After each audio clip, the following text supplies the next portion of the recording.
ओम शांति। आप सभी को बहुत बहुत बहुत बधाइयाँ हो। നിങ്ങൾക്കെല്ലാവർക്കും വളരെ വളരെ വളരെ ആശംസകൾ. എല്ലാവരും കൈ കരഘോഷമിടാം.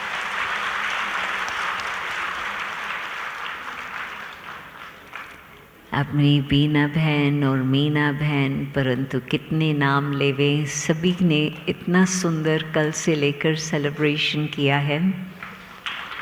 ഇന്നലെ മുതൽ നമ്മുടെ മീനാബേൻ എത്ര പേരുടെ പേര് പറയണമെന്നറിയില്ല, എന്നുമാത്രം ആഘോഷങ്ങളാണ് നടന്നുകൊണ്ടിരിക്കുന്നത്.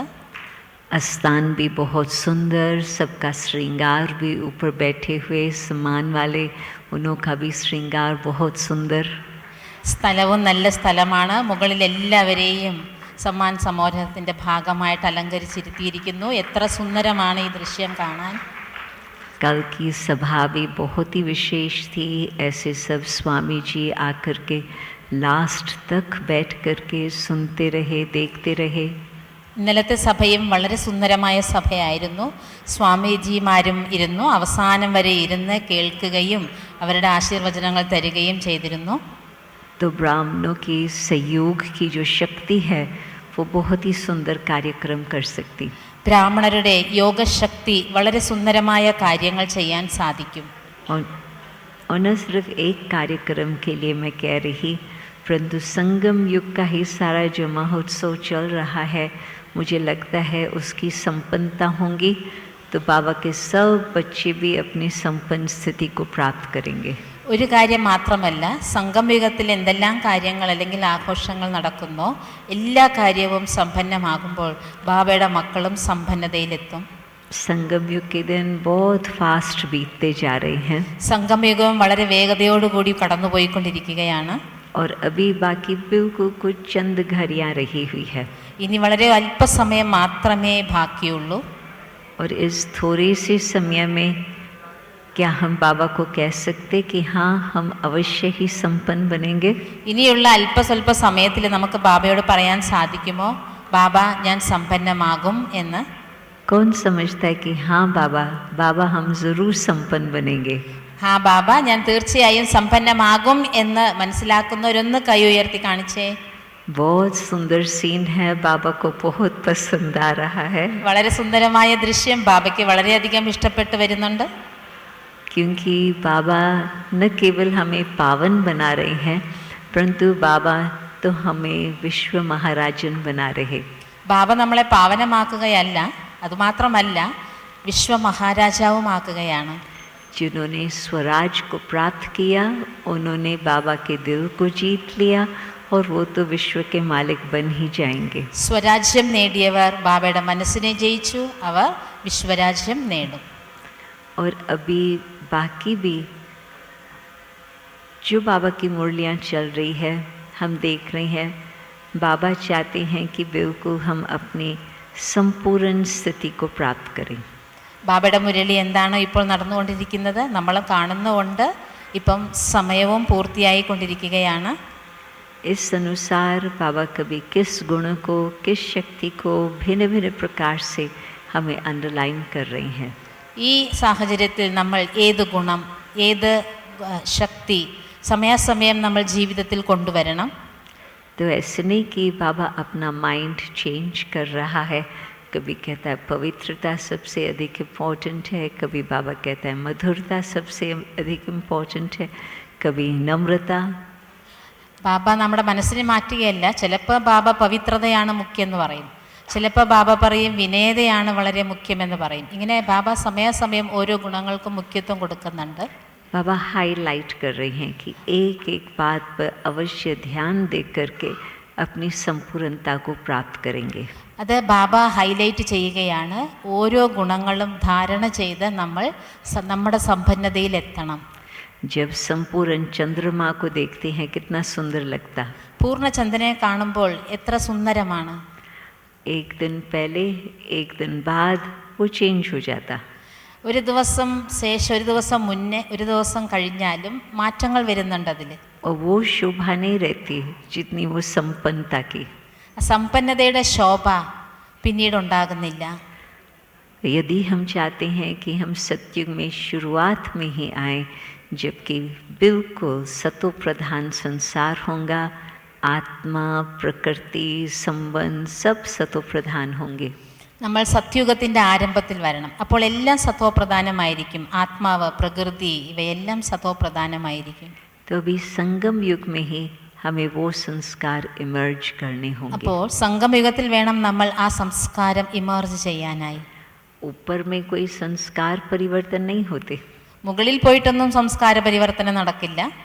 सतयुग में तो हम बाबा ब्रह्मा बाबा के साथ है, परंतु शिव बाबा तो ऊपर है, तो उस समय हमारा पुरुषार्थ संपन्नता का नहीं होगा. സത്യുഗത്തിൽ നമ്മൾ ബ്രഹ്മബാബയുടെ കൂടെ ഉണ്ടാകും, പക്ഷെ ശിവബാബ മുകളിലായിരിക്കും. ആ സമയത്ത് നമ്മൾ നമ്മുടെ സംസ്കാരത്തിനെ പരിവർത്തനപ്പെടുത്താൻ പറ്റില്ല. बाबा जब साकार में थे तो बाबा का कमरा बहुत छोटा था. സാകാരത്തിൽ ബാബ ഉണ്ടായിരുന്നപ്പോൾ ബാബയുടെ മുറി വളരെ ചെറുതായിരുന്നു. और बहुत वर्षों बाद तक भी छोटा ही रहा. फिर 80s में थोड़ा उसको एक्सटेंड किया. കുറേ വർഷങ്ങൾ ആ ചെറിയ മുറി തന്നെയായിരുന്നു. 80-ന് ശേഷമാണ് കുറച്ചത് വലുതാക്കിയത്. तो जहाँ एक कुर्सी है जहाँ बहनें बैठती है, तो वो वहाँ पर एक दीवार था और पीछे से जगह थी. നമ്മൾ ബാബ റൂമിൽ നോക്കുമ്പോഴേ ഒരു സോഫയുടെ ഒരു സിംഗിൾ സോഫ ഇട്ടിട്ടുണ്ടാവില്ല, അവിടം വരെ മാത്രമേ ഉണ്ടായിരുന്നുള്ളൂ. പിന്നീടാണ് അത് വലുതാക്കിയത്. पीछे से कुछ स्टोरेज का था और बाकी ईशू दादी और लच्छू दादी वहाँ बहुत छोटे से कमरे में रहती थी. പുറകിൽ സ്റ്റോറേജ് ഉണ്ടായിരുന്നു. പിന്നെ ഈശു ദാദിജി, ലച്ചു ദാദിജി വളരെ ചെറിയ മുറികളിലായിരുന്നു താമസിച്ചിരുന്നത്. और बाबा के कमरे और उस बीच में एक दीवार था. ബാബയുടെ റൂം എന്ന് പറയുമ്പോൾ അതിൻ്റെ എല്ലാം നടുക്കൊരു ചെറിയ ഭിത്തി ഉണ്ടായിരുന്നു. और जहाँ पर बाबा की गद्दी है अभी, बाबा की छोटी सी गद्दी थी. ഇവിടെ ബാബയുടെ ഒരു ഗദ്ദി വെച്ചിട്ടുണ്ടല്ലോ, അത് ബാബ ഇരിക്കുന്ന ഒരു സ്ഥലമായിരുന്നു. गद्दी मीन्स ऐसे नहीं, परंतु बिल्कुल फ्लैट मैट्रेस. ഗദ്ദി എന്ന് പറഞ്ഞാൽ നമ്മൾ സെൻട്രിൽ കാണുന്നില്ലേ മുരളി വായിക്കാൻ നല്ല പൊക്കത്തില്ല, അതല്ല, ഫ്ലാറ്റ് ആയിട്ടുള്ള ആ ഒരു ബെഡ് പോലെ ഇല്ലേ അത്. और बाबा का जहाँ खटिया है वहाँ ही बाबा की खटिया होती थी. ഇപ്പോൾ ബാബയുടെ കട്ടിൽ വെച്ചിട്ടില്ലേ, അവിടെ തന്നെയായിരുന്നു ബാബയുടെ കട്ടിലുണ്ടായിരുന്നു. आप सोचो जहाँ कुर्सी है और जहाँ खटिया है, बस इतना सा ही बाबा का कमरा था.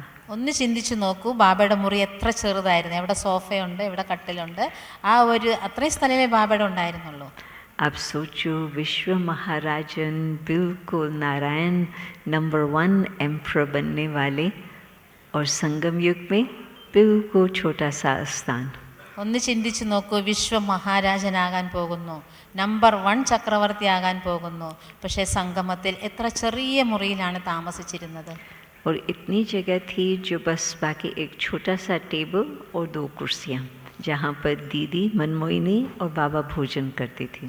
നോക്കൂ, അതിൻ്റെ ഇടയ്ക്ക് ഒരു 2 കസേര, ഒരു ടേബിള്, അവിടെ ബാബയും മൻമോഹിനി ദീദിയും ഭക്ഷണം കഴിക്കുമായിരുന്നു. बाकी न कोई और फैंसी स्टैचूज थे, न डेकोरेशन थी, नथिंग. एक और चीज़ थी. നോക്കൂ, അവിടെ വേറൊന്നുമില്ല. നമ്മൾ വെക്കുന്ന ഈ പാവകളോ അല്ലെങ്കിൽ ഡെക്കറേഷൻ സാധനങ്ങളോ വേറൊന്നും ഉണ്ടായിരുന്നില്ല. ഒരേ ഒരു സാധനം ഉണ്ടായിരുന്നു. ट्रांसलाइट था. ട്രാൻസ്ലേറ്റ് ആയിരുന്നു അത്. मैं प्रश्न पूछ रही हूँ. ഞാനൊരു ചോദ്യം ചോദിക്കാം. बिल्कुल नहीं था. जबकि बाबा साकार में बैठे हैं तो ट्रांसलाइट का तो प्रश्न ही नहीं है. ട്രാൻസ്ലേറ്റ് ഉണ്ടായിരുന്നോ?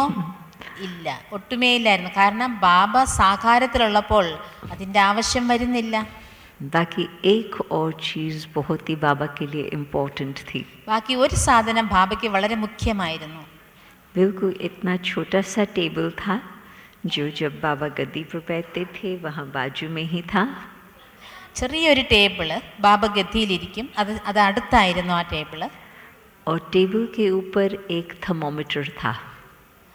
ടേബിളിൻ്റെ മുകളിൽ ഒരു മൊമെൻ്റോ ഉണ്ടായിരുന്നു. बाबा का थर्मोमीटर क्या था? അതെന്തായിരുന്നു? रेडियो. റേഡിയോ ഉണ്ടായിരുന്നു, മെമ്മറി ആയിട്ട്. उस रेडियो पर बाबा हर रोज़ 3 मिनट 6 बजे समाचार सुनता था. ആ റേഡിയോയിൽ ബാബ ദിവസവും 6 മണിക്ക് വാർത്തകൾ കേൾക്കുമായിരുന്നു. विश्व का समाचार 3 मिनट के अंदर बाबा सुनते और बाबा कहते आज जो बाबा सुन रहे थे उस अनुसार लगता है कि बच्चों की योग शक्ति बहुत तेज़ हो रही है। അതും കേൾക്കുന്നത് എന്തിനാണ്? ആ 3 മിനിറ്റ് സമയം മാത്രം കേൾക്കും. അതും കേൾക്കുന്നത് എന്തിനാണ്? ലോകത്തിൻ്റെ വാർത്ത മക്കളുടെ യോഗശക്തി ഒന്നും കൂടി ശക്തമാക്കാൻ വേണ്ടിയായിരുന്നു. और जब संसार का ठंडा ठंडा समाचार आता था तो बाबा फिर कहते थे कि आज लगता है कि बच्चों की स्थिति भी थोड़ी ठंडी ठंडी हो गई है. വാർത്തകൾ ഒരു സാധാരണ വാർത്ത കേൾക്കുമ്പോൾ ബാബ പറയും മക്കളുടെ സ്ഥിതിയും കുറച്ച് തണുപ്പടിച്ച സ്ഥിതിയാണല്ലോ എന്ന് ബാബ പറയും. तो मुझे लगता है कि आज यदि बाबा को तो थर्मोमीटर सुनने की ज़रूरत ही नहीं है. वतन से बाबा सब सीनरियाँ देख रहे हैं. ഞാൻ വിചാരിക്കുന്നത് ഇപ്പോൾ ബാബയ്ക്ക് ഈ റേഡിയോയിലെ വാർത്തകൾ കേൾക്കേണ്ട ആവശ്യമില്ല. ബാബ വതനത്തിലിരുന്ന് മക്കളുടെ എല്ലാ ദൃശ്യങ്ങളും കണ്ടുകൊണ്ടിരിക്കുകയാണ്. तो बाबा ने देखा, बाबा ने सुना कि बच्चों ने 1008 घंटे योग का प्रोग्राम बनाया है. ബാബ കേട്ടു, ബാബ കാണുന്നു, മക്കള് 1008 മണിക്കൂറിൻ്റെ യോഗത്തിൻ്റെ പ്രോഗ്രാം തയ്യാറാക്കിയിട്ടുണ്ട്. और वो कब से योग का प्रोग्राम शुरू हुआ, आज तक भी चल रहा. എന്ന് മുതൽ തുടങ്ങിയതാണ്, ഇന്നും അത് നടന്നുകൊണ്ടിരിക്കുന്നു. और साथ साथ संसार का समाचार तो गरम गरम चल ही रहा. ഒപ്പം ലോകത്തിൻ്റെ വാർത്തകളും വളരെ ചൂടായിട്ട് നമുക്ക് കിട്ടിക്കൊണ്ടിരിക്കുന്നു. तो एक तरफ बच्चों की स्थिति, दूसरी तरफ फिर संसार समाचार. ഒരു ഭാഗത്തെ മക്കളുടെ അവസ്ഥ, ഇനിയൊരു ഭാഗത്തെ ലോകത്തിലെ വാർത്തകൾ. दोनों गरम गरम गरम बहुत अच्छी तरह से चल रही हैं. രണ്ട് വാർത്തകളും നല്ല ചുട്ട പപ്പടം പോലെ നടന്നുകൊണ്ടിരിക്കുകയാണത്. क्योंकि लगता है कि बहुत ज़्यादा समय नहीं है अभी संपन्न बनने के लिए. അപ്പോൾ തോന്നുന്നത് എന്താണെന്ന് വെച്ചാൽ സമ്പന്നമാകാൻ ഇനി കൂടുതൽ സമയമില്ല. क्या होता कि जब बच्चे वैसे ही कहते शेर आया और वो शेर आता ही नहीं है, तो फिर जब सचमुच शेर आता है तो सभी ने सुना है शेर आ रहा है, शेर आ रहा है. तो जब सचमुच आ रहा समझते कि ये तो पहले भी सुना है ना. വാർത്തകൾ ബാബ പറയാറില്ലേ മുരളിയിലെ പുലി വരുന്നു എന്ന്. അതിങ്ങനെ പറഞ്ഞുകൊണ്ടിരിക്കുമ്പോഴേ പുലി വരുന്നു എന്ന് പറഞ്ഞുകൊണ്ടിരിക്കുമ്പോൾ ഒന്നും ആരും അത് ശ്രദ്ധിക്കുന്നില്ല. പുലി വന്നപ്പോഴും പറയുന്നത് ഇത് ഞാൻ കേട്ടതാണല്ലോ എന്നാണ് പറയുന്നത്. परंतु अभी हम नहीं कह रहे हैं कि बस समाप्ति का समय आ गया. बाहर वाले कह रहे हैं इसके बाद क्या हो सकता. നമ്മളിപ്പോൾ പറയുന്നില്ല സമാപ്തിയുടെ സമയം എത്തിയെന്ന്, ലോകര് പറയാൻ തുടങ്ങി സമാപ്തിയുടെ സമയമാണ്. അപ്പോൾ ഇതിനെന്ത് പറയണം? क्लाइमेट चेंज की बातें के समाचार सुनो तो प्रश्न ഇവിടെ അവിടെ ഇങ്ങനെ പല ഭാഗത്തും ഇതെല്ലാം സംഭവിച്ചുകൊണ്ടിരിക്കുന്നുണ്ട്. आग उठती है फिर थोड़ी सी शांत होती. തീ ഉയരുന്നു, പിന്നീട് അല്പസമയം കഴിയുമ്പോൾ അത് ശാന്തമാകുന്നു. परंतु जैसे अर्जुन ने देखा इस तरफ भी तैयार है, इस तरफ भी सेना तैयार है, बाकी सिर्फ इशारा मिलने की देर है कि बस युद्ध शुरू ही होंगे. ഈ ഭാഗത്ത് അർജുനൻ കണ്ടു, ഈ ഭാഗത്തും യുദ്ധം ചെയ്യാൻ തയ്യാറാണ്, മറ്റേ വശത്തും യുദ്ധം ചെയ്യാൻ തയ്യാറാണ്. ഇനി എന്താ വേണ്ടത്? സൂചന കിട്ടിയാൽ മതി, യുദ്ധം തുടങ്ങും. तो ये सब बातें देख करके बाबा के बच्चे घबराते नहीं हैं. ഇതെല്ലാം കേൾക്കുമ്പോൾ ബാബയുടെ മക്കൾ ഭയപ്പെടുന്നൊന്നുമില്ല. बाबा के बच्चे डरते नहीं हैं. ബാബയുടെ മക്കൾ ഭയപ്പെടുന്നില്ലല്ലോ. बाबा के बच्चे मूंझते नहीं हैं कि अब क्या होगा. ബാബയുടെ മക്കൾ ആശയക്കുഴപ്പത്തിൽ വരുന്നില്ലല്ലോ ഇനി എന്ത് സംഭവിക്കും എന്ന്. हमारे मन में तो बाबा का आवाज़ आता, बच्चे बाबा ने पहले से ही बता दिया. നമ്മുടെ മനസ്സിൽ ബാബയുടെ ശബ്ദം വരുന്നുണ്ട്, ഇതെല്ലാം നേരത്തെ ബാബ പറഞ്ഞത് തന്നെയാണ് എന്ന്. तो जो अलग अलग बातें बाबा हर मुरली में सुनाते हैं, बच्चे ये बहुत आवश्यक है, बच्चे ये बहुत आवश्यक है, तो हम वो आईना देखें. दादी कहती थी मुरली एक आईना है, उसमें हम अपने को देखें. ബാബ ഓരോ ദിവസവും ഓരോ കാര്യം മുരളിയിൽ പറയുന്നുണ്ട്, ഇതാണ് മുഖ്യം എന്ന്. അപ്പോൾ ബാബയുടെ മക്കൾക്കത് കണ്ണാടിയാണ്. ജാനകി ദാദി പറയാറുണ്ട് മുരളി ഒരു മുഖം നോക്കുന്ന കണ്ണാടിയാണ് എന്ന്. जो बाबा चाहते हैं, क्या हमारे मन में भी वही भावना है कि हम भी वही चाहते हैं. ബാബ എന്താണോ ആഗ്രഹിക്കുന്നത് അതാണോ എൻ്റെ മനസ്സിൽ? ബാബയുടെ ആഗ്രഹം എന്താണോ അതാണോ എൻ്റെ ആഗ്രഹവും? मुझे लगता है कि बाबा की भावना और हमारी भावना में कोई अंतर नहीं है. എനിക്ക് തോന്നുന്നു നമ്മുടെ ഭാവനയിലും ബാബയുടെ ഭാവനയിലും അന്തരമൊന്നുമില്ല. भावना एक बात है, रियलिटी फिर क्या है? ഭാവന ഒരു വിഷയമാണ്, പക്ഷേ സത്യാവസ്ഥ എന്താണ്? तो रियलिटी को हम देखें कि हम कहाँ तक पहुँचे हैं अपनी संपन्न स्थिति में. സത്യത്തിൽ നമ്മൾ എവിടെ വരെ സമ്പന്ന സ്ഥിതിയിൽ എത്തിയിട്ടുണ്ട്? उसमें भी अभी संडे की मुरली में बाबा ने कहा था, अपनी आत्मा को अंदर झांक के देखना है कि आत्मा संतुष्ट कहाँ तक है. അതിലും ബാബ ഞായറാഴ്ചത്തെ മുരളി പറഞ്ഞു, സ്വയം പരിശോധിക്കൂ, ആത്മാവ് എത്രമാത്രം സന്തുഷ്ടതയിൽ എത്തിയിട്ടുണ്ട്. मैं खुद से संतुष्ट हूँ, ഞാൻ എന്നോട് തന്നെ സന്തുഷ്ടമാണോ? मैं औरों से संतुष्ट हूँ, ഞാൻ മറ്റുള്ളവരുമായി സന്തുഷ്ടമാണോ? वो सब मेरे से संतुष्ट है, അവരും ഞാൻ എന്നോട് സന്തുഷ്ടമാണോ? और क्या बाबा मेरे से संतुष्ट है? അടുത്തത്, ബാബ എന്നോട് സന്തുഷ്ടമാണോ? बाबा को संतुष्ट करना सहज है, ബാബയെ സന്തുഷ്ടമാക്കാൻ എളുപ്പമാണ്. परंतु इतनी परिवार, बेहद का परिवार, सबको संतुष्ट करना कैसे होगा? ഇത്രയും വലിയ കുടുംബം, പരിധിയില്ലാത്ത ഈ പരിവാരത്തിനെ എങ്ങനെ സന്തുഷ്ടമാക്കും? तो बाबा ने बताया है, पहले तो बाबा को आप अपनी सच्चाई से संतुष्ट कर सकते. അപ്പം അതിനുവേണ്ടി ബാബ പറഞ്ഞിട്ടുണ്ട്, ആദ്യം നിങ്ങൾ സത്യസന്ധമായി ബാബയെ സന്തുഷ്ടമാക്കൂ. जितना हम बाबा से सच्चे रहते हैं, बाबा हमसे संतुष्ट है.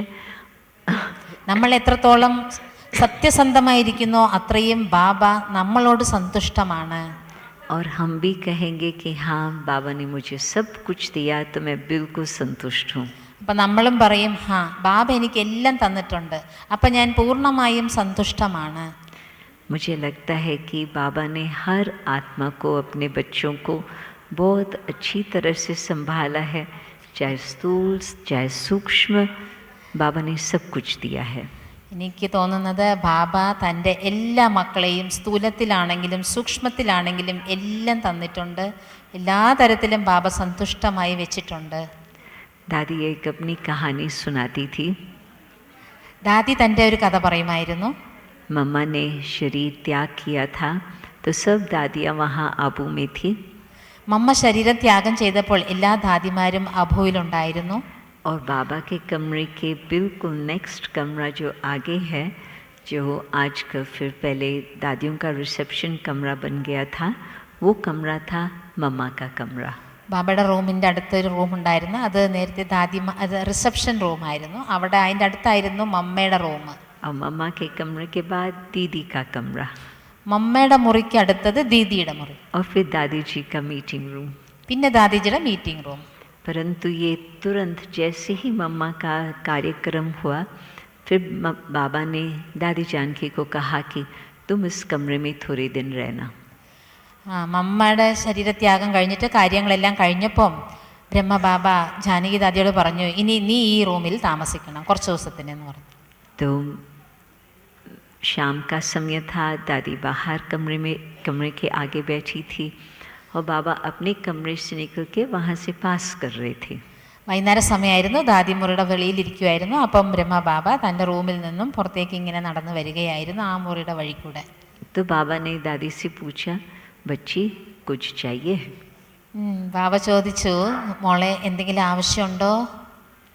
तो दादी सोच रही थी, नहीं बाबा सब कुछ है, सब कुछ नहीं चाहिए.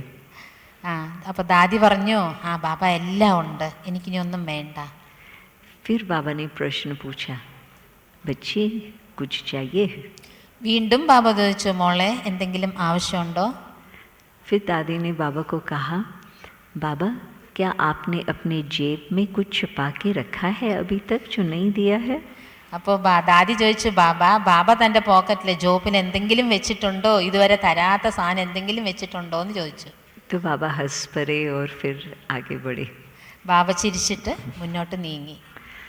तो यदि बाबा हम सबसे पूछे, बच्चे कुछ चाहिए? ഇതേ ചോദ്യം മക്കളായ നമ്മളോട് ബാബ ചോദിക്കുകയാണ്, മക്കളെ എന്തെങ്കിലും ആവശ്യമുണ്ടോ എന്ന്. तो हम क्या कहेंगे बाबा को? നമ്മൾ എന്ത് പറയും ബാബയോട്? बाबा ने आपने सब कुछ दिया है. ബാബ അങ്ങ് എനിക്ക് എല്ലാം തന്നിട്ടുണ്ട്. या ये कहेंगे बाबा मैं तो ठीक हूँ, वैसे तो एक रिट्रीट सेंटर भी होना चाहिए ना. അതോ പറയോ ബാബ ഞാൻ ഓക്കെയാണ്, എങ്കിലും ഒരു റിട്രീറ്റ് സെൻറ്റർ വേണമെന്ന് പറയുമോ? मैं अपने लिए नहीं कहती हूँ, मैं सेवा के लिए कहती हूँ. പറയും ബാബ എനിക്കല്ല, അത് സേവയ്ക്ക് വേണ്ടിയാണെന്ന് പറയും. दादी हमें कहती थी क्या बाबा को नहीं मालूम कि आपको सेवा के लिए कौन सी चीज़ की ज़रूरत है. അപ്പം ദാദി ചോദിക്കുമായിരുന്നു, എന്തേ ബാബയ്ക്കറിയില്ലേ സേവനത്തിന് നിങ്ങൾക്ക് എന്താണ് ആവശ്യമെന്ന് ബാബയ്ക്കറിയില്ലേ? बाबा तो पहले से ही जानते, ബാബയ്ക്ക് ഇതെല്ലാം മുൻകൂട്ടി അറിയാം. तो बाबा को कहने की ज़रूरत नहीं है बाबा सेवा के लिए बड़ा मकान चाहिए, सेवा के लिए रिट्रीट प्लेस चाहिए. कह नहीं सकते बाबा को. ബാബയോട് നിങ്ങളിതൊന്നും പറയേണ്ട ആവശ്യമില്ല. ബാബ എനിക്ക് സേവയ്ക്ക് വേണ്ടി വലിയ സെൻറ്റർ വേണം, റിട്രീറ്റ് സെൻറ്റർ വേണം, എന്താ ബാബയ്ക്കറിയില്ലേ നിങ്ങൾക്ക് എന്താ ആവശ്യമുള്ളതെന്ന്? तो हम भी ये देखें कि क्या हमने अप्रिशिएट किया है कि बाबा ने हमें कितना सुखी रखा है और कितना आत्मा को भरपूर बना के रखा है. അപ്പം നമ്മളും ബാബയോട് പറയണം, ബാബ എന്തുമാത്രം നമ്മളെ അപ്രിഷ്യേറ്റ് ചെയ്യണം നോക്കണേ. ബാബ നമ്മളെ എന്തുമാത്രം നിറച്ച് വെച്ചിരിക്കുകയാണ്, എന്തെല്ലാം ബാബ നമുക്ക് തന്നിട്ടുണ്ട്. जब बाबा देखते हैं कि बच्चे खुश है, राज़ी है, संतुष्ट है, तो बाबा और ही छप्पर फाड़ के सब कुछ देते. ബാബ നോക്കുന്നു ഈ കുട്ടി ഖുഷിയാണ്, ഈ കുട്ടി സന്തോഷമാണ്, സന്തുഷ്ടമാണെന്ന് പറയുമ്പോൾ ബാബ കൂര വരെ പറിച്ചെടുത്ത് നിങ്ങൾക്ക് അവിടുന്ന് ഇട്ട് തരുമല്ല തൃപ്തിയാണെങ്കിൽ. आपने अपने घर में भी देखा, बच्चों होगा उसको आप देखेंगे खुश है, राज़ी है, तो आप कहेंगे बच्चा और भी लेवे और भी लेवे. വീട്ടിലും തന്നെ മക്കൾ സന്തോഷമാണ്, തൃപ്തമാണ് എങ്കിൽ നമ്മൾ മക്കൾക്ക് എന്നാ ഇതും കൂടി എടുത്തോ ഇതും കൂടി എടുത്തോ എന്ന് പറഞ്ഞ് കൊടുക്കും. और माँ बाप ने बहुत कुछ दिया है परंतु बच्चा संतुष्ट नहीं है, तो बच्चे बाप कहेगा कि पता नहीं और क्या उसको देना चाहिए. മക്കൾക്കെല്ലാം കൊടുത്തു, എന്നിട്ട് മക്കൾ സന്തോഷമല്ലെങ്കിൽ അച്ഛനും അമ്മയും പറയും ഇനി എന്താ വേണ്ടത് ഈ കുട്ടിക്ക് സന്തോഷിക്കാനായിട്ട്, ഇനി എന്ത് കൊടുക്കണം എന്ന് അവർ ചിന്തിക്കും. तो अपने आप से भी हम संतुष्ट रहे कि बाबा ने इतना सब कुछ दिया है. बाबा को भी हम थैंक्स देते रहें कि बाबा आपने हमें बहुत बहुत भरपूर किया है. നമ്മളോട് തന്നെ തൃപ്തമായിട്ടിരിക്കണം, ബാബ എനിക്ക് എല്ലാം തന്നിട്ടുണ്ട്. ബാബയോടും സംതൃപ്തമായിരിക്കണം, ബാബ അങ്ങ് എനിക്ക് എല്ലാം തന്നിട്ടുണ്ട്. परंतु हम बाबा से भी पूछे बाबा आप हमसे संतुष्ट है. പക്ഷേ ബാബയോടും നമ്മൾ ചോദിക്കണം, ബാബ അങ്ങ് എന്നോട് സന്തുഷ്ടമാണോ? और इमेजिनेशन की बात नहीं है, आप बाबा के साथ जितना इंटरनली रूरिहान करेंगे आपको बाबा का आवाज़ भी आएगा. ഇത് വന്നിട്ട് വെറും പുറമേ ഉള്ള വിഷയമല്ല. നിങ്ങൾ ഉള്ളിൻ്റെ ഉള്ളിൽ നിന്ന് ബാബയുമായി ആത്മീയ സംഭാഷണം നടത്തുമ്പോൾ നിങ്ങൾക്ക് ബാബ എന്താണ് നിങ്ങളിൽ ആഗ്രഹിക്കുന്നത് എന്നത് നിങ്ങൾക്ക് തന്നെ അറിയാൻ തുടങ്ങും. बिल्कुल कोई आवाज़, कोई लाउड स्पीकर का आवाज़ या माइक्रोफोन का आवाज़ नहीं है, परंतु वो फीलिंग आती. ഇത് വന്നിട്ട് ബാഹ്യമായ ശബ്ദമല്ല, ഈ ഫോണിൻ്റെയോ മൈക്കിൻ്റെയോ സൗണ്ട് സ്പീക്കറിൻ്റെയോ ശബ്ദമല്ല. ഇത് ഉള്ളിൻ്റെ ഉള്ളിൽ തന്നെ നമുക്ക് കിട്ടുന്ന ആ ടച്ചിങ്സ് എന്ന് പറയില്ല, അതുപോലെ നമുക്ക് തന്നെ ഉള്ളിൻ്റെ ഉള്ളിൽ തോന്നാൻ തുടങ്ങും. और कईयों को अनुभव होगा कि जिस गरीब बाबा से दृष्टि लेते हैं, जो कहाँ पर भी बाबा का कमरा बना हुआ है या आपके घर में बाबा का चित्र भी लगा हुआ है, आप बाबा के सामने जाओ, बाबा से दृष्टि लो, तो आपको पता चलता कि बाबा मेरे से संतुष्ट है या बाबा चाहता है कि और कुछ हो. അത് പലർക്കും ഇതിൽ അനുഭവം ഉണ്ടാകും. നിങ്ങൾ ബാബയുടെ അടുത്ത് പോകുമ്പോൾ, അല്ലെങ്കിൽ ബാബ റൂം സെൻറ്ററിലാണെങ്കിലും വീട്ടിലാണെങ്കിലും ബാബയ്ക്ക് വേണ്ടി നമ്മൾ പ്രത്യേക ഒരു സ്ഥാനം ഒരുക്കി കാണുമല്ലോ. അവിടെ പോയി നമ്മൾ ബാബയെ ഓർക്കുമ്പോൾ തന്നെ നമുക്ക് അത് തോന്നും, ബാബ എന്താണ് എന്നിൽ നിന്നും ആഗ്രഹിക്കുന്നത്, ഞാൻ തൃപ്തിയാണോ, ഇത് നമുക്ക് തന്നെ തോന്നും. तो हम तो बाबा से बहुत खुश रहते हैं क्योंकि सर्वशक्तिवान है, सब गुणों का भंडार है, बाबा सब कुछ हमें दे रहा. നമ്മൾ ബാബയോട് തൃപ്തിയാണ്, കാരണം ബാബ സർവ്വഗുണങ്ങളുടെയും ഭണ്ഡാരമാണ്, സർവശക്തിവാനാണ്. ബാബ സർവ്വതും നമുക്ക് തന്നുകൊണ്ടിരിക്കുകയാണ്. और बाबा भी हमसे संतुष्ट है क्योंकि बाबा देखते हैं कि हाँ बच्चे बहुत खुश राजी रहते हैं, सच्चाई से चल रहे हैं. ബാബയും നമ്മളോട് സന്തുഷ്ടമാണ്, കാരണം മക്കൾ സംതൃപ്തരാണ്, സന്തോഷം നിറഞ്ഞവരാണ്, മക്കൾ സത്യസന്ധമാണ് എൻ്റെ അടുത്ത്. परंतु हम सबको संतुष्ट कैसे करें? പക്ഷെ നമ്മൾ എങ്ങനെയാണ് എല്ലാവരെയും സന്തുഷ്ടപ്പെടുത്തുക? अनुभव कहता है कि यदि हम हर आत्मा को, ब्राह्मण आत्मा को रिस्पेक्ट देते हैं तो वो भी हमसे संतुष्ट रहते। അനുഭവം പറയുന്നത് ഓരോ ബ്രാഹ്മണ ആത്മാവിനെ നമ്മൾ ബഹുമാനം കൊടുക്കുകയാണെങ്കിൽ അവർ നമ്മളോട് സന്തുഷ്ടരായിരിക്കും. और रिस्पेक्ट हम क्यों देते? क्योंकि हम देखते हैं ये बाबा के बच्चे हैं, बाबा ने उनको चुन करके इस ब्राह्मण परिवार में बांधा हुआ है. എന്തുകൊണ്ട് നമ്മൾ ബഹുമാനിക്കണം? കാരണം ഒന്ന്, അവർ ബാബയുടെ കുട്ടിയാണ്. രണ്ടാമത്, ബാബ അവരെ തിരഞ്ഞെടുത്ത് ഈ ബ്രാഹ്മണ പരിവാരത്തിലെ ഒരു അംഗമാക്കി. और आप सोचो विश्व की पॉपुलेशन कितनी है बिलियंस के हिसाब से, और उसमें से कितने बाबा के बच्चे बने हैं? बिलियंस के हिसाब में 1 मिलियन तो कहेंगे कि बिल्कुल कुछ चंद ही है. ഒന്ന് ലോകത്തിൻ്റെ ജനസംഖ്യ നോക്കൂ, ബില്യൺ കണക്കിലുണ്ട്. ആ കണക്കെടുത്ത് നോക്കിയാൽ നമ്മുടെ ബാബയുടെ മക്കൾ എത്രമാത്രം ഉണ്ട്. तो कोटों में से कोई चुन करके बाबा के बच्चे बने हैं, बाबा ने ही उनको चुना है. കോടിയിൽ ഒരാത്മാവാണ് ബാബയുടെ കുട്ടിയാകുന്നത്, ബാബയാണ് അവരെ തിരഞ്ഞെടുത്തിരിക്കുന്നത്. तो हमारा काम क्या है? उस एक एक की विशेषता देख करके उनको रिस्पेक्ट देना. നമ്മുടെ പണി എന്താണ്? ഓരോരുത്തരുടെയും വിശേഷതകൾ കാണുക, അവർക്ക് ബഹുമാനം കൊടുക്കുക. आर्टिफिशियल रिस्पेक्ट नहीं, परंतु दिल से रिस्पेक्ट. ബാഹ്യമായിട്ടുള്ള പുറമേ കാണിക്കുന്ന ബഹുമാനമല്ല, ഉള്ളുകൊണ്ട് അവർക്ക് ബഹുമാനം കൊടുക്കുക. जिस मुरली में बाबा ने संतुष्टता के ऊपर डिटेल में बताया है, उसी मुरली में ही बाबा ने यही बात कही है कि ब्राह्मणों का आपस में विश्वास रहे. അതേ മുരളിയിൽ ബാബ പറഞ്ഞിട്ടുണ്ട്, ബ്രാഹ്മണർക്ക് പരസ്പരം വിശ്വാസം വേണം എന്ന്. जब हमारा आपसी रिस्पेक्ट होगा, विश्वास होगा, तो ही फिर बाबा का कार्य संपन्न हो सकता. ബാബയുടെ കാര്യം സമ്പന്നമാകണമെങ്കിൽ നമ്മുടെ ഉള്ളിൽ സത്യസന്ധമായിട്ടുള്ള ആ സ്നേഹവും ആ ഒരു വിശേഷതയും കാണുകയാണെങ്കിൽ ബാബയുടെ കാര്യവും നമുക്ക് സമ്പന്നമാക്കാം. सत्य किस आधार पर आएगा? സത്യുഗം എന്തിൻ്റെ അടിസ്ഥാനത്തിലാണ് വരിക? बच्चों के परिवर्तन के आधार पर. മക്കളുടെ പരിവർത്തനമാണ് വേണ്ടത്, പരസ്പരം ആ സ്നേഹ ബഹുമാനവും വിശ്വാസവും. बच्चों के परिवर्तन का आधार है बिल्कुल समय की पहचान, बाप की पहचान. സമയത്തിനെ തിരിച്ചറിയുക, ബാബയെ തിരിച്ചറിയുക, അപ്പോൾ മക്കളിലും പരിവർത്തനം വരും. और जब हमारा परिवर्तन होगा तो ही फिर विश्व का भी परिवर्तन संभव है. അങ്ങനെ നമ്മൾ പരിവർത്തനപ്പെടുമ്പോൾ വിശ്വത്തിൻ്റെ പരിവർത്തനവും സംഭവിക്കും. उस दिन बाबा ने बहुत इंटरेस्टिंग बात कही. हम कब से योग के प्रोग्राम्स कर रहे हैं? വളരെ താല്പര്യമായിട്ടുള്ള ഇൻട്രസ്റ്റ് ആയിട്ടുള്ള ഒരു കാര്യം പറഞ്ഞു. എപ്പോൾ മുതൽ നിങ്ങൾ ഈ യോഗത്തിൻ്റെ പ്രോഗ്രാം നടത്തിക്കൊണ്ടിരിക്കുന്നു? विश्व शांति का प्रोग्राम 3rd संडे का वो 1975 में चालू हुआ. വിശ്വശാന്തി എല്ലാ മൂന്നാമത്തെ ഞായറാഴ്ചയും അന്താരാഷ്ട്ര യോഗം ഉണ്ടല്ലോ, അത് 1975 മുതൽ തുടങ്ങിയതാണ്. सॉरी 1978 में चालू हुआ. 78 അത് തുടങ്ങിയത്. तो तब से न सिर्फ वो एक, परंतु ग्लोबल भट्टी कर रहे हैं, भिन्न भिन्न प्रकार के योग के प्रोग्राम्स कर रहे हैं. വെറും ആ അന്താരാഷ്ട്ര യോഗം മാത്രമല്ലല്ലോ നമ്മൾ ചെയ്യുന്നത്, ഭട്ടി ചെയ്യുന്നുണ്ട്, പല പല പ്രോഗ്രാം നമ്മൾ ചെയ്യുന്നുണ്ട്. तो बाबा का कहना है कि जब हम सब इकट्ठे एक संकल्प में एकाग्र होकर के योग लगाएंगे तो उस एक संकल्प की इतनी शक्ति होगी जो विश्व परिवर्तन आरंभ होगा. വിശ്വപരിവർത്തനം ആരംഭിക്കണമെങ്കിൽ നമ്മളെല്ലാവരും ഒരുമിച്ച് ഒരേ സങ്കല്പത്തിൽ ഇരുന്ന് യോഗം ചെയ്യുമ്പോഴാണ്. और एक संकल्प का आधार है आपस में इतना विश्वास हो. ഒരു സങ്കല്പം വരണമെങ്കിൽ അതിന് ആധാരം പരസ്പരം വിശ്വാസമുണ്ടായിരിക്കണം. वैसे तो हम सोचते हैं कि मैं और बाप तीसरा न कोई, बस इसी को ही योग कहते. നമ്മൾ വിചാരിക്കുന്നത് യോഗ എന്ന് വെച്ചാൽ ഞാൻ, ബാബ, അത്രയേ ഉള്ളൂ. അതാണ് ബാബ എത്ര സൂക്ഷ്മമായ കാര്യത്തിലും ശ്രദ്ധ കൊടുക്കുന്നുണ്ട്.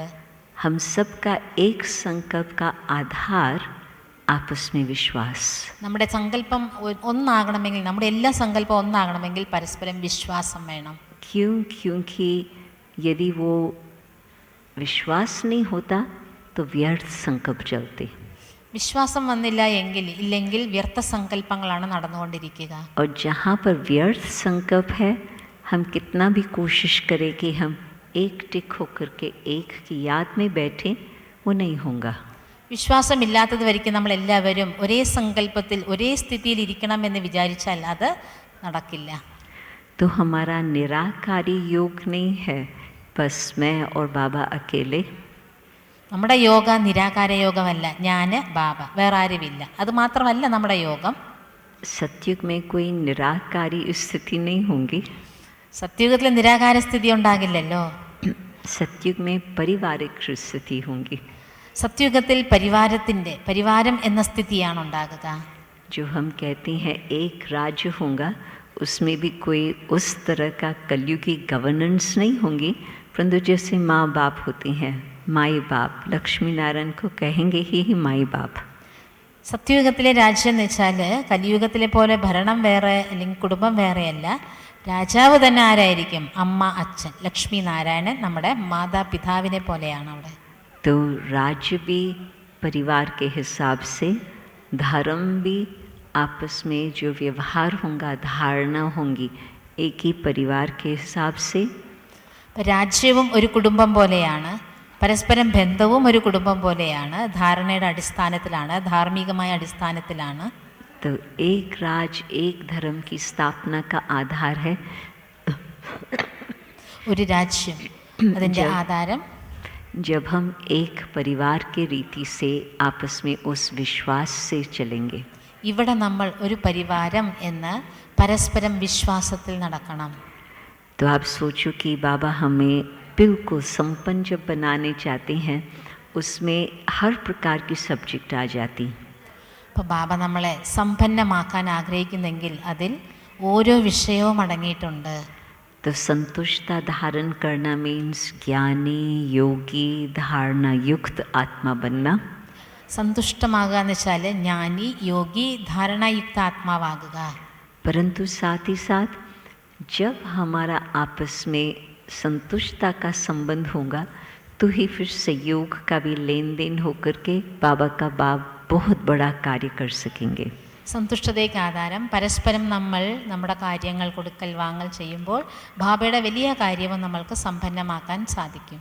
एक छोटा कार्य करना है तो एक व्यक्ति कुछ भी कर सकता. ഒരു കാര്യം ചെയ്യണമെങ്കിൽ ഒരു വ്യക്തിക്ക് എന്ത് വേണമെങ്കിലും ചെയ്യാൻ പറ്റും, ചെറിയ കാര്യം. बड़ा कार्य करना है तो हर एक की उंगली चाहिए. വലിയ കാര്യങ്ങൾ നടക്കണമെങ്കിൽ എല്ലാവരുടെയും ഓരോ വിരൽ ആവശ്യമാണ്. और जो सारी सेवा की कहानी है, कहाँ शुरू किया और कहाँ तक पहुँचे, यह है सहयोग का प्रूफ. സഹയോഗത്തിൻ്റെ തെളിവാണ്. എവിടെ കിടന്ന് നമ്മൾ എവിടം വരെ എത്തി എന്നത് സഹയോഗത്തിൻ്റെ തന്നെ തെളിവാണ്. परंतु आप सोचो, हम कहते हैं तन मन धन से सहयोग. പക്ഷെ നമ്മൾ പൊതുവേ പറയും ശരീരം, മനസ്സ്, ധനം കൊണ്ട് സഹയോഗം ചെയ്യൂ എന്ന്. तो तन का सहयोग कहीं देते हैं, धन का भी सहयोग कहीं देते हैं, परंतु हर एक की कैपेसिटी अपनी अपनी होती, तबीयत एक की अलग अलग है. ശരീരം കൊണ്ടാണെങ്കിലും ധനം കൊണ്ടാണെങ്കിലും അവരവരുടെ കഴിവനുസരിച്ചേ പറ്റുള്ളൂ. ഓരോരുത്തരുടെ ആരോഗ്യാവസ്ഥയും അതുപോലെ ആയിരിക്കും. परंतु मन का सहयोग वो तो सब दे सकते.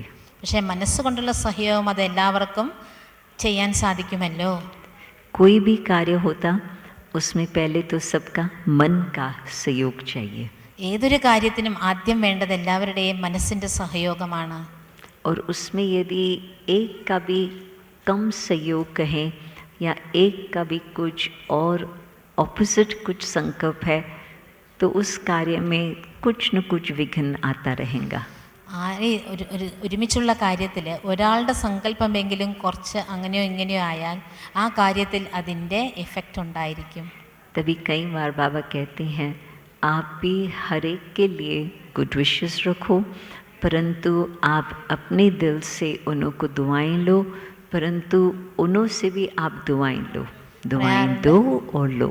പറയാറുണ്ട്, നിങ്ങൾക്ക് വേണ്ടിയും നല്ല സങ്കല്പം വെക്കണം, മറ്റുള്ളവർക്കും പരസ്പരവും നിങ്ങൾ അനുഗ്രഹം കൊടുക്കണം, അനുഗ്രഹം എടുക്കണം എന്ന് ബാബ പറയാറുണ്ട്.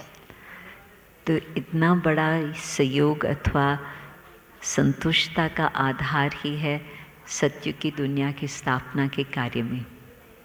ഇത്രയും വലിയ സഹയോഗം, സന്തുഷ്ടത, ഇതെല്ലാം സത്യുഗ ലോകത്തിൻ്റെ സ്ഥാപനയ്ക്കുള്ളതാണ്.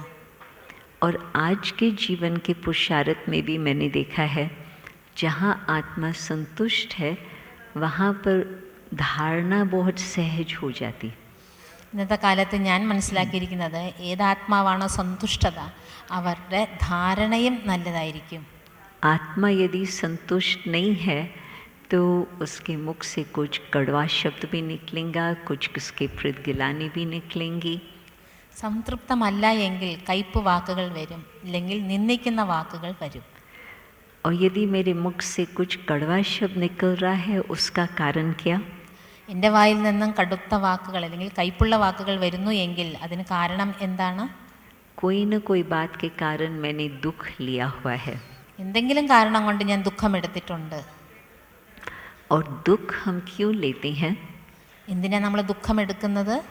चाहते नहीं है दुख लेना, परंतु दुख अंदर आ जाता है. उसका कारण? ആഗ്രഹിക്കുന്നില്ല ദുഃഖമെടുക്കണമെന്ന്, പക്ഷെ ദുഃഖം ഉള്ളിൽ വരികയാണ്. അതിന് കാരണം എന്താണ്? आप सोचो कि कई बातें हैं जो नेगेटिव बातें हैं, उसका हमें जल्दी पहचान हो सकती.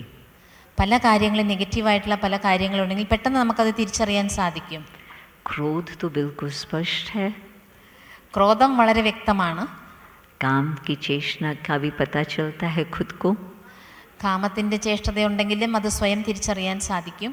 और जब मोह है तो भी पता चलता कि यदि सेपरेशन है किसी भी बात के कारण तो कैसे दुख आ जाता.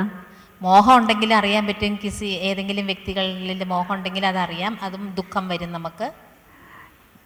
लोभ तो बिल्कुल प्रसिद्ध है, सबके सामने आ जाता. ലോഭം പിന്നെ പ്രസിദ്ധമാണല്ലോ, അത് എല്ലാവരുടെ മുന്നിലും തിരിച്ചറിയാൻ സാധിക്കും. परंतु एक विकार है जो इतना जल्दी पहचान नहीं पाते. പക്ഷേ ഒരു കാര്യം പെട്ടെന്ന് തിരിച്ചറിയാൻ പറ്റില്ല. वो है अहंकार. അതാണ് അഹങ്കാരം എന്നത്. दूसरे देख रहे हैं कि इसमें अहंकार है, परंतु खुद को पता नहीं चलता. മറ്റുള്ളവർ കാണുമ്പോൾ അറിയും ഇവർക്ക് അഹങ്കാരം ഉണ്ടെന്ന്, പക്ഷെ സ്വയം അറിയുന്നില്ല എനിക്ക് അഹങ്കാരം ഉണ്ടെന്ന്. मुझे याद है बहुत वर्ष पहले मैंने इस बात पर सोचा था कि यदि किसको अहंकार है, आप किसको बोलेंगे कि तुम्हारे में अहंकार है, वो तो बिल्कुल उस बात को रिजेक्ट करेगा.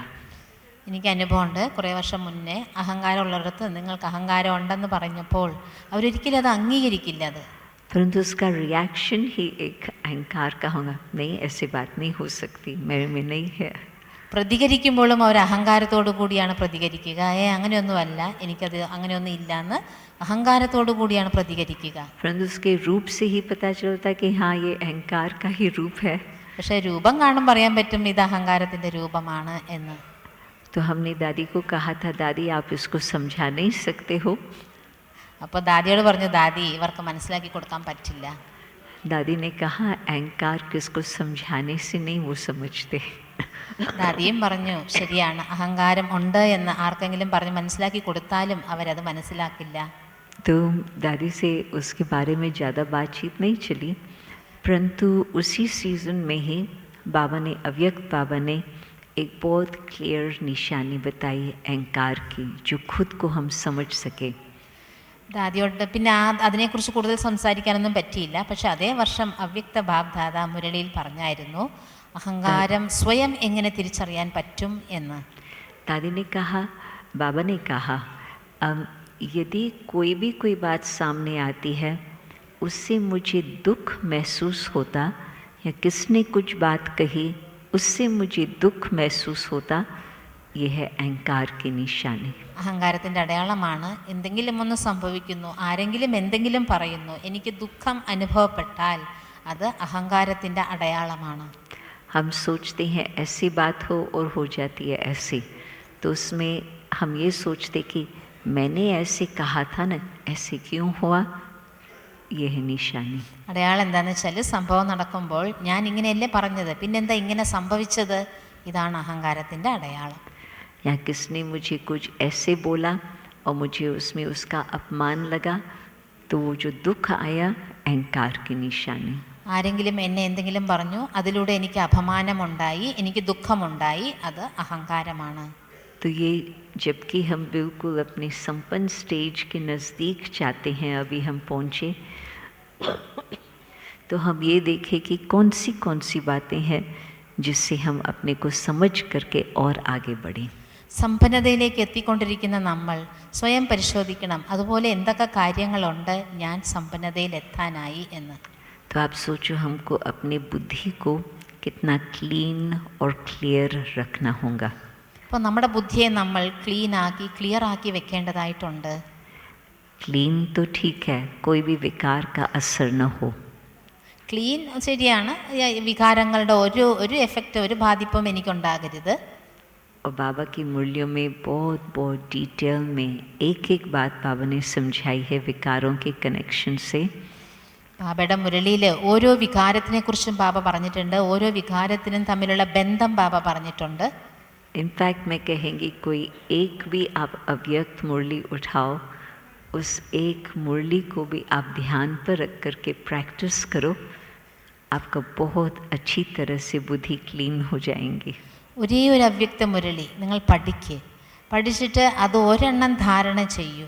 അപ്പം നിങ്ങൾക്ക് വളരെ ക്ലിയർ ആയിട്ട് അറിയാൻ സാധിക്കും. परंतु बुद्धि हमारी बिल्कुल क्लियर रहे. ബുദ്ധി നമ്മുടെ പൂർണ്ണമായും ക്ലിയർ ആകണം. आप सोचो कि जिस समय युद्ध चल रही होती या टेररिज्म का कुछ होता तो सारा वायरलेस कनेक्शन का खेल चलता. യുദ്ധം നടക്കുമ്പോൾ, ടെററിസ്റ്റ് കാര്യങ്ങൾ ചെയ്യുമ്പോൾ വയർലെസ് കാര്യങ്ങളാണ് അവിടെ നടന്നുകൊണ്ടിരിക്കുക. और दुश्मन को यदि आपका वायरलेस कनेक्शन तोड़ना होगा तो वो उसमें इंटरफियर करेंगे. വയർലെസ് കണക്ഷൻ മുറിക്കണമെന്ന് വിചാരിച്ചാലും അവരതിൽ ഇടപെടും, ശത്രുക്കൾ. और उससे बिल्कुल ऐसे होगा जब कम्युनिकेशन की लाइन टूट जाती तो फिर किस आधार पर वो युद्ध कर सके. എപ്പോഴാണോ ആശയവിനിമയത്തിൻ്റെ സംഭവം മുറിഞ്ഞു പോകുന്നത്, അപ്പോൾ എന്തിൻ്റെ അടിസ്ഥാനത്തിൽ പിന്നെ യുദ്ധം ചെയ്യും? तो माया भी चांस देखती है कि मैं देखूं कि इनों का जो कनेक्शन है बाबा के साथ, जिस आधार पर वो विजय के लिए पुरुषार्थ कर रही हैं, मैं उसको तोड़ूं. മായയെ ആഗ്രഹിക്കുന്നത്, നിങ്ങൾ എന്തിൻ്റെ അടിസ്ഥാനത്തിലാണ് കണക്ഷൻ വയ്ക്കുന്നത്, വിജയം നേടണമെന്ന് ആഗ്രഹിക്കുന്നത്, അത് മുറിക്കാൻ വരും മായ. और उसमें यदि किसी मनुष्यों का प्रभाव हमारे बुद्धि पर आ रहा है तो बुद्धि क्लियर काम नहीं कर सकती. ആ സമയത്ത് മനുഷ്യരുടെ എന്തെങ്കിലും പ്രഭാവം എൻ്റെ ബുദ്ധിയിൽ വന്നാൽ എൻ്റെ ബുദ്ധി അവിടെ പ്രവർത്തിക്കുകയില്ല. और दो बातों के कारण बुद्धि पर असर होता. ബുദ്ധി ബാധിക്കപ്പെടാൻ രണ്ട് കാരണമാണ്. एक तो हम किसके लिए सोचते हैं ये तो बहुत होशियार है, ये तो बहुत अच्छे है, इससे हम बहुत कुछ सीख सकते हैं, परंतु बाबा मुझे सब कुछ दे रहा और बुद्धि चले गई मनुष्य की तरफ. ചിലരെ കാണുമ്പോൾ നമ്മൾ പറയുന്നു, ഇവർക്ക് നല്ല കഴിവുണ്ട്, നല്ല മിടുക്കരാണ്, ഇവരിൽ നിന്ന് ഞാൻ പഠിക്കണം എന്ന്. അപ്പോൾ ബാബയിൽ നിന്ന് നമ്മുടെ ബുദ്ധി പോയില്ലേ അവിടെ? तो उसमें जो बुद्धि पर प्रभाव आया, बाबा के साथ वो कनेक्शन क्लियर नहीं रहा. അവരിലേക്ക് എൻ്റെ ബുദ്ധി പോകുമ്പോൾ ബാബയുമായിട്ടുള്ള കണക്ഷൻ ക്ലിയർ അല്ല അവിടെ. और फिर दूसरी तरफ यदि किसका हम दोष देखते हैं, उसका हम चिंतन करते हैं, उसका भी प्रभाव हमारी बुद्धि पर आता. അടുത്തത്, ആരുടെങ്കിലും മോശമായത് നമ്മൾ ചിന്തിക്കുന്നു, അത് ചിന്തിച്ചുകൊണ്ടിരിക്കുമ്പോൾ അതിൻ്റെ പ്രഭാവം നമ്മുടെ ബുദ്ധിയിൽ വരുന്നു. बाबा की याद के बजाय उस मनुष्य की तरफ बुद्धि चली गई. ബാബയുടെ ഓർമ്മ വരുന്നതിന് പകരം ആ മനുഷ്യൻ്റെയിലേക്കാണ് എൻ്റെ ബുദ്ധി പോകുന്നത്. तो उसका प्रभाव भी हमारा बाबा के साथ कनेक्शन तोड़ डालता. അപ്പോൾ ആ പ്രഭാവവും ബാബയുമായിട്ടുള്ള കണക്ഷൻ മുറിഞ്ഞു പോകുന്നു. तो जो बाबा कहते हैं जैसे आगे बढ़ेंगे माया भी बहुत सूक्ष्म रूप धारण करेंगे, परंतु न सिर्फ सूक्ष्म शक्तिशाली रूप धारण करेंगे. നമുക്ക് മുന്നോട്ട് പോകുന്തോറും മായ സൂക്ഷ്മത്തിൽ നമ്മളെ പ്രഭാവിതമാക്കാൻ വരും. മായയും സൂക്ഷ്മത്തിൽ നല്ല ശക്തിശാലിയാകും. तो हम खुद उस समय अपने आप को समझ नहीं पाते कि मेरा संबंध बाबा के साथ किस प्रकार से है. ആ സമയത്ത് എനിക്ക് മനസ്സിലാക്കണം എൻ്റെ സംബന്ധം ബാബയുമായിട്ട് ഏത് തരത്തിലാണ് എന്ന്. तो हमें बुद्धि को क्लीन भी करना है और बुद्धि को क्लियर भी रखना है. അപ്പോൾ നമ്മൾ ബുദ്ധിയെ ക്ലീൻ ആയിട്ടും വെക്കണം, ക്ലിയർ ആയിട്ടും വെക്കണം. तो ये जो अब अंतिम घड़ियाँ चल रही है उसमें जो हम चाहते हैं कदम कदम पर हम विजय प्राप्त करेंगे. അന്തിമ സമയം നടന്നുകൊണ്ടിരിക്കുകയാണ്. നമ്മൾ എന്താണോ ആഗ്രഹിക്കുന്നത് ഓരോ ചുവടിലും നമ്മൾ വിജയം നേടാൻ സാധിക്കും. सेवा की सफलता वो बाबा के हाथ में है और हम देख रहे हैं कि कितनी सुंदर ढंग से सफलता हो रही. സേവനത്തിൻ്റെ സഫലത അത് ബാബയുടെ കയ്യിലാണ്, കാണുന്നുമുണ്ട് സേവനം ഏതെല്ലാം രീതിയിൽ സഫലമായിക്കൊണ്ടിരിക്കുന്നു എന്ന്. परंतु हमारी खुद की जो विजय है वो है खुद का पर्सनल पुरुषार्थ. സ്വയത്തിൻ്റെ വിജയം സ്വയം പുരുഷാർത്ഥം ചെയ്യുമ്പോൾ മാത്രമാണ്. खुद को अच्छी तरह से जानना, समझना और उस अनुसार परिवर्तन करना बाबा की मदद है, परंतु मेहनत मुझे करनी है. ഞാൻ ആരാണ്, ഞാൻ എന്താണ്, ഞാൻ എങ്ങനെയാണ്, ഞാൻ വേണം എന്നെ മാറ്റാൻ. ബാബയുടെ സഹായം നമുക്ക് എപ്പോഴും ഉണ്ട്, പക്ഷേ പരിവർത്തനം എനിക്ക് കൊണ്ടുവരേണ്ടത് ഞാൻ തന്നെയാണ്. आप कहेंगे कि हम तो सेलिब्रेशन के लिए आए हैं, इतना सीरियस क्लास क्यों सुन रहे हैं? നിങ്ങൾ പറയും ഞങ്ങൾ വന്നത് ആഘോഷത്തിനാണ്, പക്ഷെ ക്ലാസ് വളരെ സീരിയസ് ആണല്ലോ എന്ന്. परंतु सच्ची सेलिब्रेशन तो गोल्डन जुबली की तब हो जबकि हम सब अपनी गोल्डन स्थिति को प्राप्त करें. സത്യമായ ഗോൾഡൻ ജൂബിലി ആഘോഷിക്കുന്നത് എപ്പോഴാണ്? ഗോൾഡൻ ആകുമ്പോഴാണ്, നമ്മുടെ സ്ഥിതി ഗോൾഡൻ ആകുമ്പോഴാണ്. तो जो कुछ एलॉय बाकी रहा हुआ है इतने वर्षों के पुरुषार्थ से तो बहुत चला गया, परंतु अभी तक भी जो कुछ रहा हुआ है अब गोल्डन जुबली में ये सोचे वो सारे एलॉय को समाप्त करना है. അലോയ് നമ്മുടെ ഉള്ളിലുണ്ട്. ഇത്രയും വർഷം നമ്മൾ കുറേശ്ശെ അത് മാറ്റിക്കൊണ്ടുവരുന്നു. ഇനി ഉള്ള മിച്ചം മീതി ഉണ്ടല്ലോ, അതും നമ്മൾ ഈ ഗോൾഡൻ ജൂബിലിയിൽ സമാപ്തമാക്കണം.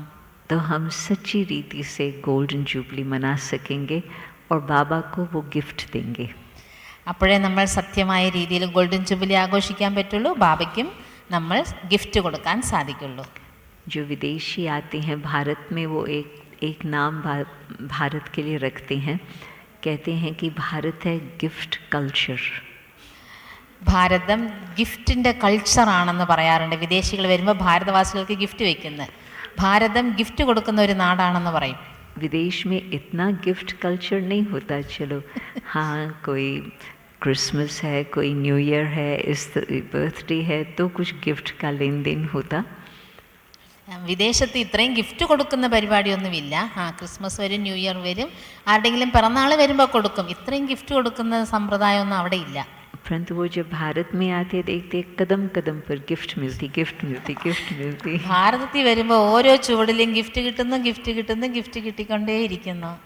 तो वो खुश भी होते हैं, परंतु उनको आश्चर्य भी लगता है कि भारत वालों की इतनी बड़ी दिल है. സന്തോഷമാണ്, പക്ഷേ അത്ഭുതവുമാണ് ഭാരതവാസികൾക്ക് ഇത്രയും വിശാല ഹൃദയമുണ്ടോ എന്ന്. तो हम बाबा को क्या गिफ्ट देंगे गोल्डन जुबली की? ബാബയ്ക്ക് നമ്മൾ ഗോൾഡൻ ജൂബിലിയുടെ എന്ത് ഗിഫ്റ്റ് കൊടുക്കും? बाबा ने सब कुछ दिया है, हम क्या देंगे?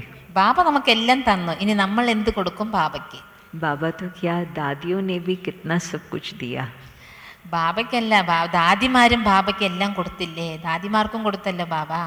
और शिव बाबा तो है ही भंडारा भरपूर देने वाला भोलानाथ, परंतु ब्रह्मा बाबा भी ग्रेट ग्रैंडफादर के हिसाब से बहुत कुछ दिया है. ശിവബാബ നിരാകാരി തന്നുകൊണ്ടിരിക്കുന്ന ഭണ്ഡാരമാണ്. ബ്രഹ്മബാബ ഗ്രേറ്റ് ഗ്രാൻഡ് ഫാദറാണ്, നമുക്കെല്ലാം തന്നു കഴിഞ്ഞു. तो हम बाप दादा दादियों को यही रिटर्न दे सकते हैं अपनी स्थिति का. ബാപ് ദാദ ദാദിമാർക്ക് നമ്മൾ തിരിച്ചു കൊടുക്കേണ്ടത് എന്താണ്? നമ്മുടെ സ്ഥിതിയാണ്. जो बाबा चाहते हम चाहते हम वो स्थिति बना करके बाबा को प्रत्यक्ष करें. എന്താണോ ബാബ ആഗ്രഹിക്കുന്നത്, നമ്മൾ എന്താണോ ആഗ്രഹിക്കുന്നത്, ആ സ്ഥിതി നമ്മൾ ആക്കി ഗിഫ്റ്റായിട്ട് കൊടുക്കണം. तो जनवरी मास में इतनी सेलिब्रेशन सुंदर ढंग से शुरू हुई है. मुझे लगता है अभी और भी आगे चल कर के बहुत कुछ बाबा सेवा भी कराएंगा और सहज बाबा की प्रत्यक्षता भी हम करेंगे. ജനുവരി മാസം ഇത്രയും സെലിബ്രേഷൻസ് നടന്നു. ഈ ജനുവരി മാസത്തിൽ ഇനിയും ബാബ നടത്തും. പോകെ ബാബ എല്ലാ കാര്യങ്ങളും ബാബ സേവനത്തിൻ്റെ നടത്തി തരും. तो बाबा को भी थैंक्स और साथ साथ जो बाबा के निमित्त बच्चे हैं जिन्होंने इतनी सेवाएं की है इतने वर्षों से, उनको भी थैंक्स. ബാബയ്ക്ക് നന്ദി. ബാബയുടെ കൂടെ ഇത്രയും വർഷങ്ങൾ സേവനം ചെയ്ത നിമിത്തമായ ഓരോരുത്തർക്കും നന്ദി. നല്ലപോലെ കരഘോഷമിടാം, നല്ലപോലെ മധുബൻ വരെ കേൾക്കട്ടെ. അതുപോലെ और अपने को भी ആ थैंक्स നിങ്ങൾ देना। നിങ്ങളെ തന്നെ തട്ടിക്കൊടുത്തേ. എല്ലാവരും അവരവരെ തന്നെ തട്ടിക്കൊടുക്കൂ, നന്ദി പറയൂ, അവരവരെന്നെ അവരവരെ തട്ടിക്കൊടുക്കുക. और हमारा कितना वंडरफुल पार्ट है, वाह बाबा वाह मेरा भाग्य। നമ്മുടെ പാട്ട് എത്ര നല്ല പാട്ടാ. ആഹാ ബാബ, ആഹാ എൻ്റെ ഭാഗ്യം. ओम शांति। ഓം ശാന്തി.